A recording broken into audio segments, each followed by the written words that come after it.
तर गुन्हेगारी पार्श्वभूमी असलेल्या आरोपी विशाल यानं पोलिसांची दिशाभूल करण्यासाठी आपला चेहरा मोहरा बदलण्याचं ठरवलेलं होतं आणि त्यासाठी त्यानं शेगावमधल्या श्रीकृपा जेंट्स पार्लर या ठिकाणी तो गेला।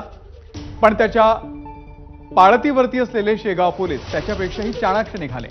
विशाल गवळी सलूनमध्ये असताना अगोदर एक वाहतूक पोलीस दुकानामध्ये गेल्यावरती लगेच साध्या वेशातील पोलीस घुसले आणि त्यांनी आरोपी विशालच्या मुसक्या आवळल्या।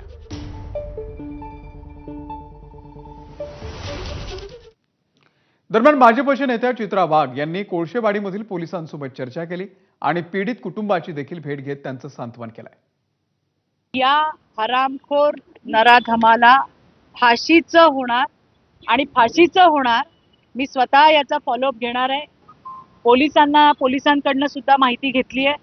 अशा नराधमांना शक्य असतं तर चौरंगा केला असता, पण चौरंगा करणं शक्य नाही। त्याच्यामुळे संविधानाच्या माध्यमातून असल्या हरामखोरांचा करेक्ट कार्यक्रम त्या ठिकाणी आम्ही करणार आहोत, हे मला तुम्हाला या ठिकाणी सांगायचंय।